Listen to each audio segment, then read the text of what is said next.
بسم اللہ الرحمن الرحیم۔ السلام علیکم ورحمۃ اللہ وبرکاتہ۔ نماز ظہر کے بعد بسم اللہ الرحمن الرحیم کا وظیفہ کیا، پھر 5 منٹ بعد ایسا واقعہ پیش آیا،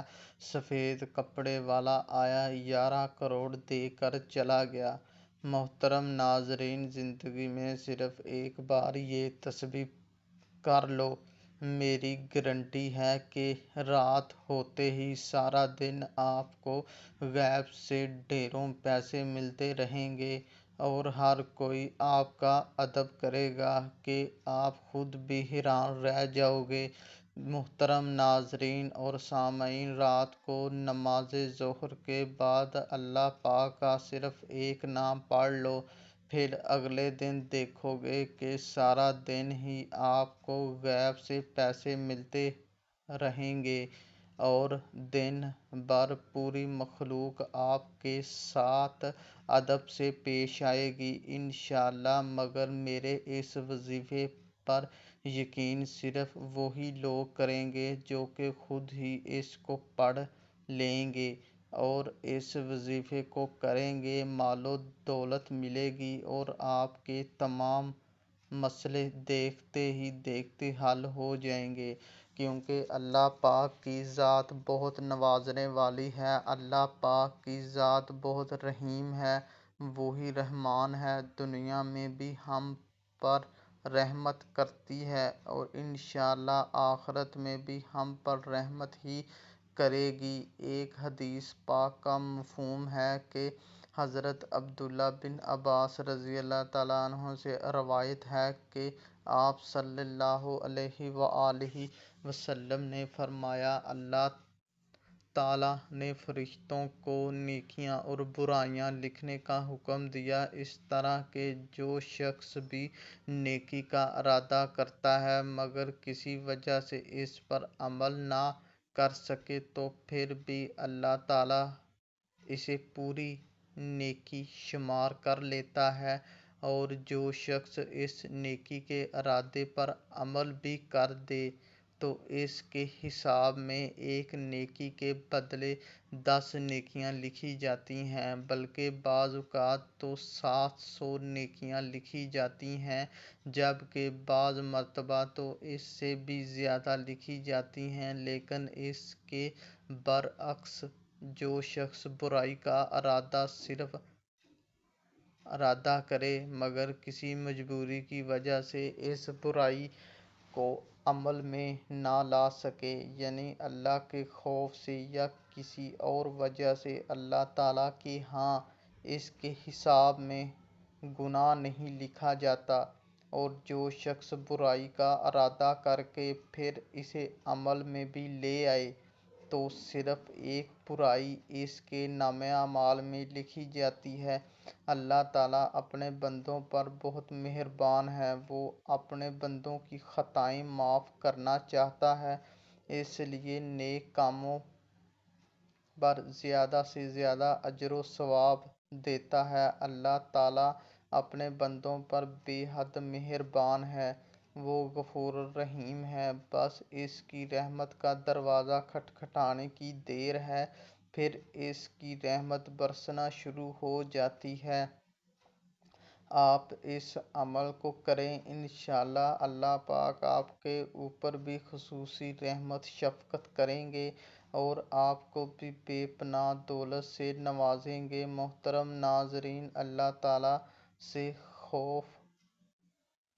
کھانا اللہ کی رحمت کو متوجہ کرتا ہے۔ اللہ تعالیٰ کی رحمت بہت وسیع العرض ہے، آپ جو بھی مانگتے ہو اللہ پاک عطا کرتا ہے، بس آپ اس عمل کو اچھی طرح کیجیے، انشاءاللہ آپ کو بے پناہ دولت، عزت، شہرت ملے گی۔ محترم ناظرین، ہم آپ کو بسم اللہ الرحمن الرحیم کے کچھ فضائل بیان کریں گے۔ تفسیر ابن ابی حاتم میں ہے کہ عثمان بن غفان رضی اللہ تعالیٰ عنہ نے رسول اللہ صلی اللہ علیہ وآلہ وسلم سے بسم اللہ کی نسبت سوال کیا، آپ نے فرمایا، یہ اللہ کا نام ہے، اللہ تعالیٰ کے بڑے ناموں، اور اس میں اس قدرتی نزدیکی ہے جیسے آنکھ کی سیاہی اور سفیدی میں۔ تفسیر ابن حاتم ابن مردویہ بھی منقول ہے کہ رسول اللہ صلی اللہ علیہ وآلہ وسلم نے فرمایا، مجھ پر ایک ایسی آیات اتری ہے جو کسی اور نبی پر سوائے سلیمان علیہ السلام کے نہیں اتری۔ وہ آیات بسم اللہ الرحمن الرحیم ہے۔ جابر رضی اللہ تعالیٰ عنہ فرماتے ہیں، جب یہ آیات بسم اللہ الرحمن الرحیم اتری، بادل مشرق کی طرف چھٹ کے ہوائیں ساکن ہو گئیں، سمندری ٹھہر گیا، جانوروں نے کان کھا لیے، شیاطین نے آسمان سے شعلے گرے، اور پروردگار عالم نے اپنی عزت و جلال کی قسم کھا کر فرمایا کہ جس چیز پر میرا یہ نام لیا جائے گا اس میں صرف برکت ہوگی۔ ابن مسعود رضی اللہ تعالیٰ عنہ فرماتے ہیں کہ جہنم کے انسداروں نے جو بچنا چاہتے ہیں وہ بسم اللہ الرحمن الرحیم پڑھے۔ اس کے بھی انہیں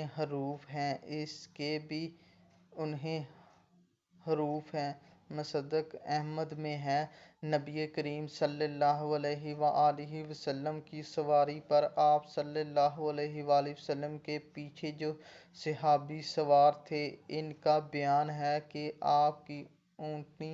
ذرا پچھلی تو میں نے کہا، شیطان کا ستیہ ناش ہو۔ آپ صلی اللہ علیہ وآلہ وسلم نے فرمایا، یہ نہ کہو، اس سے شیطان پھولتا ہے اور خیال کرتا ہے کہ گویا اس نے اپنی قوت سے کرایا۔ ہاں، بسم اللہ کہنے سے وہ مکھی کی طرح ذلیل و پست ہو جاتا ہے۔ امام زرداری رحمۃ اللہ علیہ نے اپنی تفسیر میں اس آیات کی فضیلت بہت سی حدیث نقل کی ہیں۔ ایک میں ہے کہ جب وہ اپنی بیوی کے پاس جائے اور بسم اللہ الرحمن الرحیم پڑھ لے اور اللہ کوئی اولاد بخشے تو اس کی اولاد کی نسلوں کے برابر تیرے نامہ اعمال میں نیکیاں لکھی جائیں گی۔ کھانا کھاتے وقت بھی بسم اللہ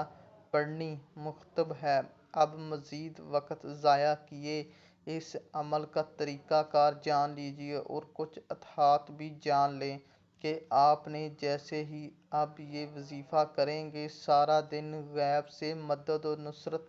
ملتی رہے گی، سارا دن دولت اور عزت ملتی رہے گی۔ یہ عمل بھی آپ کو بتاؤں گا، آپ نے اپنی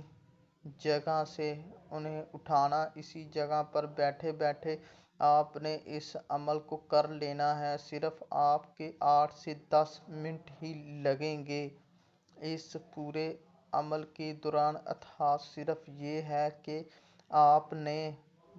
بولنا نہیں ہے، بس خاموشی کے ساتھ اس